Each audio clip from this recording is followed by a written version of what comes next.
ಆದ್ಯತೆಯನ್ನು ನಾನು ಮಾಡಿಕೊಡ್ತೇನೆ. ಬೇಡ, ಯಾರೂ ಬೇಡ, ಎದ್ದವೂ ಬೇಡ, ಯಾರು ಬೇಕಾಗಿಲ್ಲ. ಸಂವತ್ತು ಸಾಧನವಾದ ತಪಸ್ಸು ಇದು ದರ್ಭೆಯನ್ನು ತೆಗೆದಿದ್ದೇನೆ. ಇದನ್ನೇ ಸರ್ವ ತಪರ ಫಲವನ್ನು ಪುಣ್ಯ ರೂಪದಲ್ಲಿ ನಿಕ್ಷೇಪಿಸಿ ನಿವಾರಣವಾಗಿಸಿ ಇದನ್ನು ಎರಿಸುವುದನ್ನು ಬಯಸ್ತೇನೆ. ಗಚ್ಚ ಗಚ್ಚ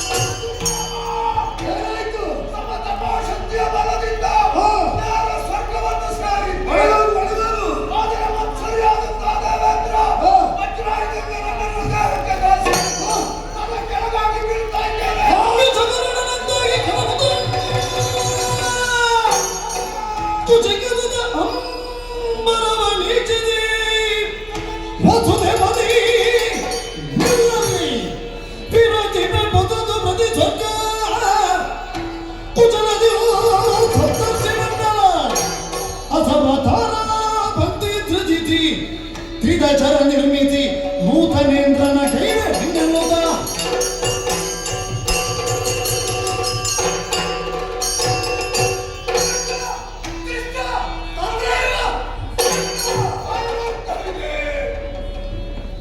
ಇಂದ್ರನ ವಜ್ರಕ್ಕಿಂತ ವಿಶ್ವಾಮಿತ್ರನ ತಪದ ಬಲವು ಹೆಚ್ಚು ಅಂತ ಬ್ರಹ್ಮಾಂಡಕ್ಕೆ ತಿಳಿಸುವ ಕ್ಷಣ ಇದು. ಇಂದ್ರನ ಬೆಟ್ಟ ಬಿದ್ದರೂ ತಪಸ್ಸು ಆಧರಿಸ್ತದೆ ಎನ್ನುವುದಕ್ಕೆ ಇವ ಅಂಬಲಾಲು ನಾಡದ ಹಾಗೆ ನಿಂತದ್ದು ಸಾಕು. ಇದು ತನಕ ದೇವಗಣದಲ್ಲಿ ಓದಲಾದರೂ ಸಾಕು ಅಂತ ಹಂಬಲ ಇತ್ತು. ಯಾವಾಗ ತಪಸ್ಸನ್ನು ಅವನು ಧಿಕ್ಕರಿಸಿದರೋ ಮಾಡ್ತೇನೆ. ಇಂದ್ರನಿಗೂ ದೇವತೆಗಳಿಗೂ ನಾನು ವ್ಯವಸ್ಥೆ ಮಾಡ್ತೇನೆ. ಈಗ ವೈಶ್ವಾನರ ಜ್ಯೋತಿಷ್ಠಕ್ರದ ಬಾಹ್ಯ ಆವರಣದಲ್ಲಿದ್ದಾನೆ, ದಕ್ಷಿಣ ಭಾಗದಲ್ಲಿದ್ದಾನೆ. ಅವನಿಗಾಗಿ ನನ್ನ ತಪದ ಸರ್ವ ಫಲವನ್ನು ಧಾರೆ ಎರೆದು ಇದು ಸಪ್ತರ್ಷಿಗಳ ಸಹಿತವಾಗಿ ತಾರಾಮಂಡಲ ಪರಿವೃತವಾಗಿ ಸತ್ಯವ್ರತ ನಿನಗಾಗಿ ಸ್ವರ್ಗ ಇದು ಸೃಷ್ಟಿಯಾಗುವುದು ನೋಡು. ವಿಶ್ವಾಮಿತ್ರನ ತಪದ ಸ್ವರ್ಗ ಪ್ರತಿ ಸ್ವರ್ಗ ನಿರ್ಮಾಣ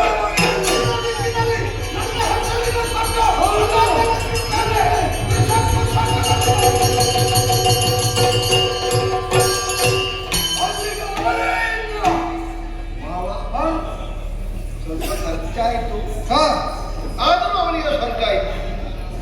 ಸ್ವರ್ಗಕ್ಕೆ ಹೋಗದೇ ಇದ್ರೂ ಇದ್ದವರೇ ಒಂದು ಸ್ವರ್ಗವನ್ನು ತಪಸ್ಸಿನ ಪ್ರಭಾವದಿಂದ ಮಾಡುವುದಕ್ಕಾಗ್ತದೆ ಎನ್ನುವುದು ನಿಮ್ಮ ವಿಶ್ವಾಮಿತ್ರನ ಸೃಷ್ಟಿ. ಪುಣ್ಯಾತ್ಮರು ಸ್ವರ್ಗ ಹೋಗುವುದು